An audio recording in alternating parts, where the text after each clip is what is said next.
हो सकता है ये चैप्टर आपके लिए बिल्कुल नया हो। एक एक पॉइंट को ध्यान से समझना है। लॉगरिथम यूज क्यों करते हैं, लॉगरिथम दिया किसने, क्यों इसकी जरूरत पड़ती है। सबसे पहले तो ये जो गिवन है, ये जो दिया है लॉगरिथम, ये दिया है नेपियर ने। नेपियर ने इसकी शुरुआत की लॉगरिथम की। क्योंकि सर शुरुआत क्या जरूरत पड़ी थी, ये आपकी कैलकुलेशन को रिड्यूस करता है, कैलकुलेशन को शॉर्ट बनाता है, कैलकुलेशन को रिड्यूस करता है, इसलिए इसकी जरूरत पड़ी। नहीं सर, कैलकुलेशन को रिड्यूस तो हम पहले भी कर लेते थे। मान लिया आपको 64 लिखना है तो आप क्या लिख देते थे, उसको 4 की क्यूब लिख देते थे। समझ रहे हैं, ध्यान से एक एक बात को समझना बच्चे, मैं बिल्कुल सारी बातें आपको यहाँ बताने वाला हूं। सर अगर 4 की पावर क्यूब 64 है तो इसको क्या बोलते हैं, इसको एक्सपोनेंशियल फॉर्म बोलते हैं, exponential form, exponential form. 10th class से पहले अपने मोस्टली क्वेश्चन इसी से निकल रहे थे, लेकिन 10th क्लास के बाद इस एक्सपोनेंशियल की एक इनवर्स फॉर्म, इसकी उल्टी, इसकी रेसिप्रोकल, इसका इनवर्स फॉर्म लेकर के उस फॉर्म को क्या बोलते हैं, लॉगरिथम फॉर्म बोलते हैं। सबसे पहले तो आपको यह पता हो कि लॉगरिथम है क्या, वो अपनी जो एक्सपोनेंशियल फॉर्म है उसकी इनवर्स है, उसकी अपोजिट है, उसकी रेसिप्रोकल है। ओके सर, जब एक्सपोनेंशियल फॉर्म में हम जाते हैं 6th क्लास से हमें यह बताया जाता है कि ये जो हम आंसर निकालते हैं बच्चे, इसको नंबर बोला जाता है। जो ऊपर लिखी जाती है उसको पावर बोलते हैं या इंडिसेस बोलते हैं, और जो नीचे लिखा जाता है उसको बेस बोलते हैं या आधार बोलते हैं। ऐसा ही बताया गया। इसी का यूज लॉगरिथम में भी होता है। लॉगरिथम क्या करता है, पहले तो लॉगरिथम को लिखने का तरीका देखो, हर बार लॉगरिथम नहीं लिखना है, उसको बस लॉग लिखना है, LOG लॉग। बच्चे तो इस नाम को भी एंजॉय करते हैं, लॉग, LOG लॉग, लॉग। आपको नहीं करना, आपने इसके काम को एंजॉय करना है। लॉगरिथम, लॉगरिथम किसका निकलेगा, एक नंबर का निकलेगा। नंबर तो जैसे सर इसी में ले लेते हैं, 64 है। हाँ, तो यहां पर लॉगरिथम में देखो ऐसे लिखा जाता है। पहले मैं आपको बॉक्स बना के बता दूं क्या क्या कहां का लिखा जाता है। एक नंबर यहां लिखा जाता है, एक नंबर यहां लिखा जाता है, और एक इन दोनों का आंसर आता है। तो जो यहां पे लिखा जाता है ये होता है अपना जो बेस बनता है, बेस 4। इसको जी के साथ में लिखते हैं नीचे, और जो इधर लिखा जाता है वो लिखा जाता है जो अपनी पावर आती है, जो अपनी पावर आती है वो। इसका मतलब एक नंबर को लॉगरिथम की फॉर्म में लिखा जा सकता है।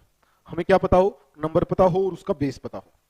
जैसे क्वेश्चन और समझ बताता हूं मैं आपको। इस क्वेश्चन को पढ़ना कैसे है, रीड कैसे करना है, शुरुआत कैसे करनी है क्वेश्चन की, वो आप ऐसे करेंगे कि सर मैं 4 की, इस बेस की कितनी पावर कर दूं कि ये 64 आ जाए। एक बार फिर से, सर बेस की 4 की कितनी पावर की जाए कि 64 आ जाए। आपने कहा सर 3 कर दो। ओके, एक और लेते हैं। मान लिया ऐसे आ जाए, log ऑफ 327, जैसे ये आ गया। अब आप क्या कहेंगे, अब आप क्या कहेंगे बच्चे, आप कहेंगे सर 3 की कितनी पावर कर दें कि 27 आ जाए। 3 की कितनी पावर कर दें कि 27 आ जाए। आपने कहा सर 3 कर दो, तो ये आंसर आ गया। बस ये है लॉगरिथम। लॉगरिथम को जब भी आप पढ़ने जाएंगे तो आप ऐसा लिखेंगे कि सर m की कितनी पावर कर दूं कि n आ जाए। मान लिया किसी ने कहा x कर दे, तो आप क्या करोगे कि sir n is equal to m power x। यही चीज तो बताई मैंने कि आप एक्सपोनेंशियल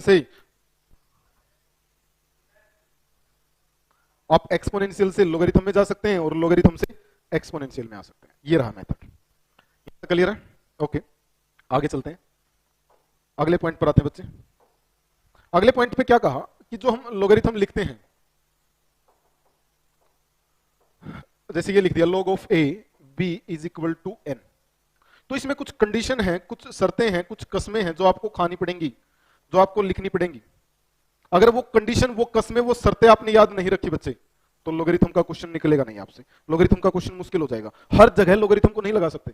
कुछ फिक्स एरिया है कि इसी एरिया में आप इसका आंसर निकाल सकते हैं। जैसे सबसे पहली कंडीशन आती है ए पर ए की कंडीशन। ए को क्या बोलते हैं, बेस, यानी बेस की कंडीशन, आधार की कंडीशन। सबसे पहली कंडीशन क्या है कि जो आपका बेस है वो 1 नहीं लेना है, कभी भी 1 नहीं लेना है। सर क्यों नहीं लेना 1? एग्जांपल देते हैं।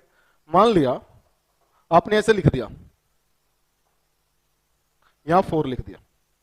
अब जब आप लॉगरिथम को रीड करोगे तो कैसे करोगे, सर 1 की कितनी पावर करूं कि 4 आ जाए, 1 की कितनी पावर की जाए कि 4 आ जाए। क्या कभी आएगा?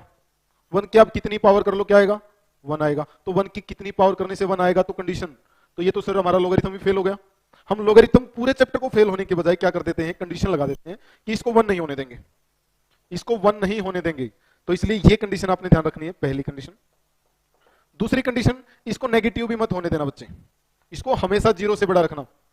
0 से बड़ा रखेंगे 1 तक जाएंगे, 1 नहीं लेंगे 1 से बड़ा इंफिनिटी तक जाएंगे। इसका मतलब ये हुआ कि सर यहां से जो अपना a है उसको तो हम ऐसा लिख सकते हैं कि सर a की वैल्यू 0 से स्टार्ट होगी 1 तक जाएगी, 1 पर भी ओपन ब्रैकेट नहीं यूज करेंगे, यूनियन 1 से शुरू होके इंफिनिटी तक जाएगी, बट 1 यूज नहीं होगा। तो कोई आपसे पूछ ले कि आपके लोगरिथम की डोमेन क्या है, आपके लोगरिथम की बेस की डोमेन क्या है, तो वो क्या है 0 to 1, 1 to इंफिनिटी। दो केस में, फिर लिखता हूं मैं, फिर दोबारा से बता देता हूं, दो केस में डिफाइन है, दो केस में डिवाइड है आपका बेस। जब इसका डायग्राम बनेगा तब भी दो तरह से बनता है, एक बार बेस को 0 से 1 लेकर, एक बार बेस को 1 से इंफिनिटी लेकर, यानी दो हिस्सों में, दो अलग अलग हिस्सों में आपका लोगरिथम डिवाइड किया गया है, एक 0 से 1 के बेस के साथ और एक 1 से इंफिनिटी के बेस के साथ। पहली बात तो ये आपको समझ आ गई होगी, ठीक है सर।